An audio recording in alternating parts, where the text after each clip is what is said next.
Welcome to my blog Kushwaram. Bali is one of the most popular islands of Indonesia.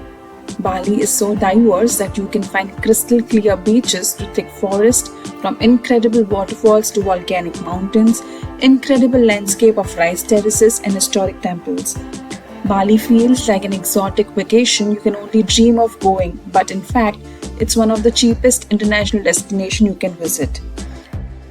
You might be bombarded with a lot of questions right now, like where is Bali, how to reach Bali, where to stay, how to travel, places to visit in Bali, where to eat, will I get vegetarian food, what will be the total budget, when is a good time to visit Bali, what activities can I do, is it really worth visiting Bali or it's just a hype? If you have all these questions, this video will answer all of them. Bali is situated in Indonesia. Indonesia has more than 17,000 islands, and Bali is one of the most popular islands of Indonesia. Bali is an island of gods. Bali is so diverse and complete destination that it has something special to offer to all. It has incredible landscape of rice terraces with the famous and most Insta-worthy Bali swings, spectacular and mesmerizing waterfalls, boundless oceans, white sand beaches and high cliff.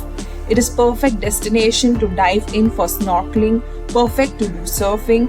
Bali has the best beach clubs to spend summers in style.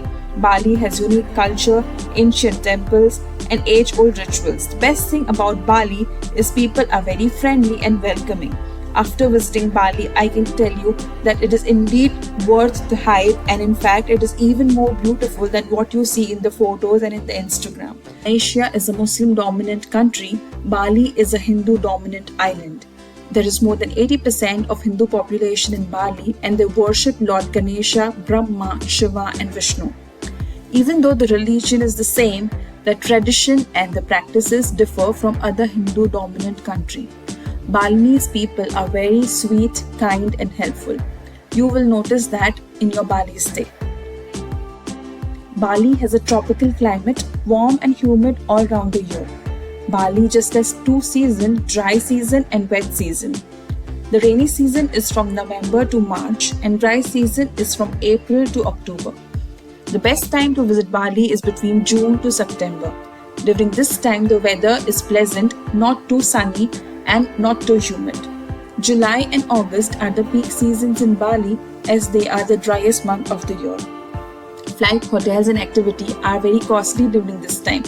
Also, last week of December and first week of January are considered peak season because of Christmas holidays. The next step is to book your flight tickets. Bali has an airport called as Ngurah Rai International Airport situated in the city called Denpasar. All the major countries have flights to reach Bali. If you are traveling from India, you will have to take a connecting flight either from Kuala Lumpur Airport in Malaysia or Changi Airport in Singapore. Generally, the layover time is between 4 to 6 hours. If your layover time is during the daytime hours, then you can choose Singapore Changi Airport as you can do a lot of activities during the layover time. The famous Jewel at Changi Airport starts at 11 am. The best source to find accommodation are Airbnb and Booking.com. There are a lot of options for any budget. Private room and guest house cost around $20 to $30 per night. Hotels and resorts starting from $70 per night. Bungalows and private villas starting from $100 to infinite. Stays in Bali are pretty cheap in places like Kuta. Kuta is a surfers central and a lot of shopping areas are in Kuta. It is also a center to a nightlife and a lower-end party culture in Bali. The flip side of Kuta is it has a very congested concrete buildings and there are a lot of scammers extracting a living by overcharging the tourists.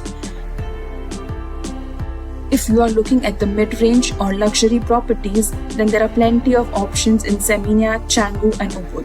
It will give you a traditional and genuine Bali experience.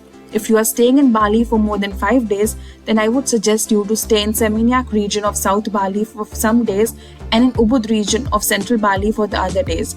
You can cover all the major attractions from these two places. We highly recommend the hotels we stayed in. Courtyard by Marriott in Seminyak. Its location is perfect. just 5 minutes walking from the Seminyak beach, and also the most happening street of Seminyak with all the fashionable upscale restaurants, trendy designer bars and dance club. Being vegetarian, our favorite dine-out place was Kailash Parbat and Shivsagar, serving the pure vegetarian Indian food. In Ubud, we stayed in the 5-star resort called Kastara Resort. I am still so much in love with this place. It has the infinity pool overlooking the valley, wooden and bamboo ambience to give you the traditional Bali feel, a huge bathtub in the balcony with a direct view of the valley. I would suggest you spend your last day in Ubud, stay in between the nature, get soaked in the pool, let all the stress go away, get sun-kissed and relax for the entire day in Ubud before you hit back your hometown. Bali offers visa on arrival for 30 days to 86 countries and India is one of them. It can be applied online. Cost for visa is $35, which is approximately 1,900 INR. If you wish to apply for visa at Bali airport, make sure you keep the exact change either in USD or IDR. The documents required are the passport with at least 6 months validity, a return flight ticket. They may also ask for hotel confirmation and travel insurance. You will also need to fill a custom declaration form before you enter Bali. Fill it out online in advance to save the time. Getting a SIM card in Bali is very easy. It can cost you around 500 INR or $6 for 8 GB data plan. The SIM cards would be only data plan and you will not be able to make any calls, but you can receive the messages. WhatsApp is widely used in Bali for calls and texting. You can download the app Gojek and Grab beforehand. Telkomsel is the most reliable service provider in Bali. The network was available at every corner including Nusa Penida. Avoid buying SIMs from the airport as it is very expensive there. You can buy the SIM outside the airport near Kuta or Seminyak market. If you are traveling from India, better way is to convert INR to USD in India, and when you reach Bali, you can convert USD to IDR. Effectively, you will get a better conversion rate. You can get your currency exchange at the airport as the rates are same outside and inside the airport.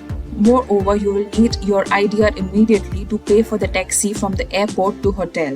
There is a huge possibility of scams when you try to get your money exchange in Bali, especially in the Kuta region.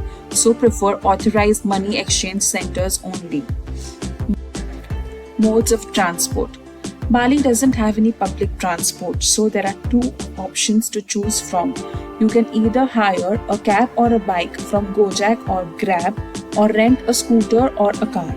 If you are traveling for few days and need to cover many places in a day, I would recommend you to hire a car so you can relax during the commuting hours. Central, East and West Bali are the hilly region. Roads are very narrow and steep and they have sharp curves and turns, so for long drive prefer a car.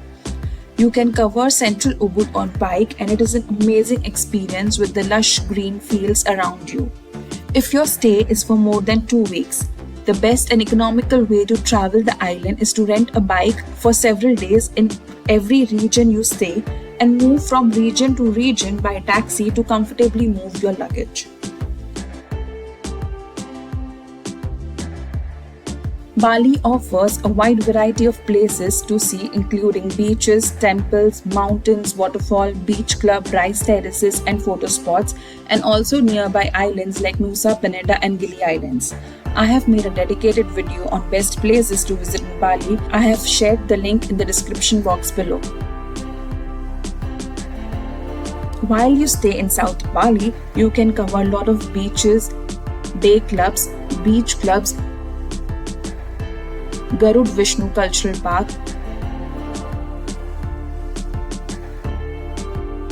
Uluwatu Temple, Suluban Beach, Tanalot Temple and many cafes. That is best for surfing. There are many surf training schools in Kuta region. Central Bali, on the other hand, is the cultural capital of Bali. Popular attractions here include amazing temples, mesmerizing waterfall, beautiful rice terraces, and Allah's Haroom for Bali swing, and the beautiful Kreta Club. Ubud is the main city here, around which are all the attractions located like Sacred Monkey Forest, Tegalalang Rice Terrace and Ubud Palace. Some of the popular attractions in North Bali are rice terraces like Tegalalang and Jatilui Rice Terrace. This is an amazing view. You cannot miss this. This is Jatilui Rice Terrace.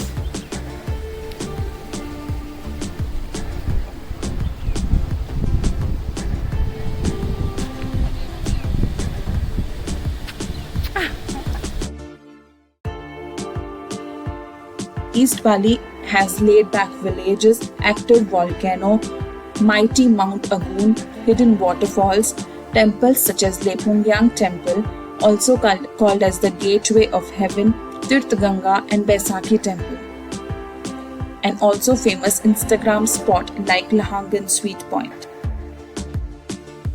West Bali has very famous Handara Gate and Ulundana Beratan Temple, the most iconic temple that you see in most of the Bali pics.